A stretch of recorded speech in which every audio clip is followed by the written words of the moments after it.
Monsieur Diallo, vous avez déclaré ici qu'on vous a fait subir toutes les violations des droits de l'homme avec des matraques sur la tête. Vous le confirmez? Je le confirme. Un colonel. Merci, monsieur Parce qu'on le président. parle de vous, hein, voilà. D'abord, Personnellement. c'est une allégation pure et simple, parce qu'il a entendu ici matraque, matraque, matraque. Et toutes ces questions de matraque ne relèvent pas de moi. Mon service n'a été jamais doté de matraque. Tout le long de mon séjour au service spécial.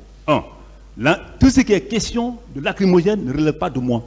C'est bon, on parle de matraque, s'il vous plaît. Voilà, soyez... Matraque, non. Voilà. Qu'en dites-vous? Moi, personnellement, parce que, comme vous avez expliqué, je n'ai pas dit 10 personnes exactes, parce qu'il a dit un peu plus tôt, je pense qu'on était 11-13. Est-ce que vous avez reçu des coups de matraque? Non, moi, personnellement, je n'ai pas reçu de coups de matraque, moi, personnellement. C'est bon. Et monsieur Diallo, vous déclarez encore au service, il a ordonné de nous mettre dans un conteneur, après toutes sortes de tortures sans issue. Vous confirmez? Oui. C'est le colonel qui a ordonné qu'on vous mette dans un conteneur. Oui.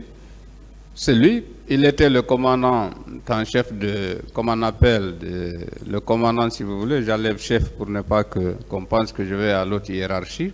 Il était le commandant de cette unité. C'est lui qui a ordonné de nous mettre. Et c'est devant lui qu'on nous a jetés dans le conteneur et on a fermé. Donc c'est lui. Un subordonné ne pouvait pas, un de ses subordonnés ne pouvait pas prendre la décision de nous, comme on appelle, de nous jeter. Et même lui, même si un tel cas se produisait, en tant qu'officier, s'il était officier républicain, respectueux des règles, des valeurs, principes démocratiques, les questions des droits de l'homme, il n'allait pas accepter. Mais malheureusement, c'est lui qui a donné l'ordre de nous jeter dans le conteneur. Ouais. Le colonel, c'est vous qui avez instruit?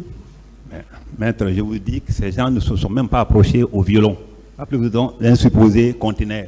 Il n'existait pas de conteneur à mon service. Ça a été dit ici, je pense, c'est confirmé. 1. 2. Je suis un officier républicain. Qu'il le sache, que moi, je me suis sacrifié pour ce pays parce que je suis républicain. Deuxièmement, quand mon frère dit que... C'est pas pour répondre à votre frère là. La question elle est précise. Que les accusés ont le droit de mentir pour se chercher. Moi, je ne suis pas un accusé de ce genre. Si j'ai commis une infraction quelconque ce jour ou les jours précédents. Est-ce que vous avez donné l'ordre de les mettre dans un conteneur? Pas du tout, il n'y a pas de conteneur. C'est bon. Voilà. C'est bien le colonel qui a donné l'ordre devant vous de vous mettre dans un conteneur? Maître Baldé?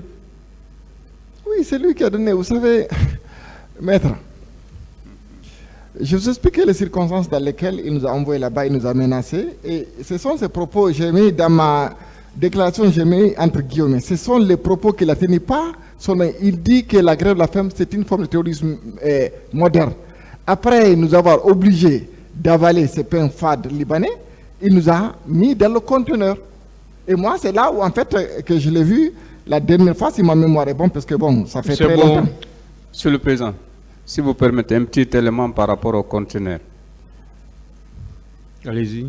Je rappelle qu'il est acquis au débat ici dans cette salle. J'ai suivi le lieutenant Marcel, qu'il m'excuse de le dire, qui auparavant a expliqué qu'il a fait beaucoup, même je crois bien, son enfance au camp, qui vivait au camp avant l'arrivée même du CNDD. Et vous savez qu'une fois même, commandant Toumba avait dit qu'il avait tellement une assise au camp là-bas qu'on l'appelait le parrain des caporaux.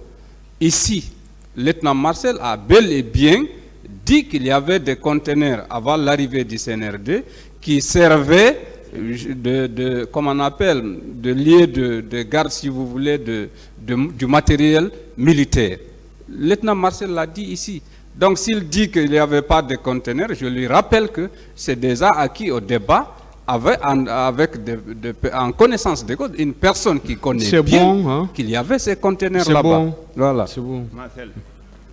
Oui, mon colonel, vous les avez traités de terroristes, ce qu'il déclare. Bon, Monsieur le Président, je reviens avec votre permission sur cette histoire de conteneurs. Personne ne vous a demandé de parler d'une histoire de conteneurs. Conteneurs. On vous a posé la question de savoir si vous les avez traités de terroristes. C'est ça, hein? C'est ça la question. D'accord, Monsieur le Président. Je réponds comme vous le voulez. Alors, terroriste, 2009. Le mot terroriste n'était pas dans nos jargons militaires. Parce que l'Afrique n'était pas encore menacée. C'est bon. C'est ça. Maître Baldé, Oui. vous avez été traité de terroriste, vous le confirmez? Je répète mot par mot. Il dit qu'une grève de la faim, c'est une forme de terrorisme moderne, qu'il n'y a jamais eu de grève de la faim en Guinée, puisque effectivement c'était la première fois qu'une grève de la faim avait été organisée ici en Guinée. Et au début, je me rappelle, les gens nous disaient que ça n'allait avoir aucun impact. Est-ce qu'il vous a traité de terroriste? Oui. Monsieur Diallo. Président. Oui. Monsieur Diallo, s'il vous plaît. Oui. Maître, Oui. c'est que, en plus de terroristes, il nous a traité de narcotrafiquants. Il est parti jusqu'à dire que l'eau même que nous devrions boire là, que ce sont les narcotrafiquants qui avaient acheté. Il l'a dit. Est-ce que vous avez été traité de terroriste? Si, Monsieur le Président. C'est bon. Bel et bien. Vous Merci, parlez Monsieur de le Président. narcotrafiquants. Oui, il l'avait dit. Je n'invente rien. C'est bon. Merci, c'est bon. Merci, Monsieur le Président. Vous n'avez pas la parole. Vous avez déjà répondu. Non, je n'ai pas répondu. Narcotrafiquant. Vous avez été le premier à Oui, répondre vous à la avez question. parlé de narcotrafiquants, mon colonel. Non, vous avez parlé de narcotrafiquants à ce jour-là. Pas parler de narcotrafiquants. Moi-même, je suis professeur de narcoterrorisme. Je sais de quoi il s'agit. Le terrorisme et le narcotique. C'est bon. C'est ça. Je vous remercie, Monsieur le Président.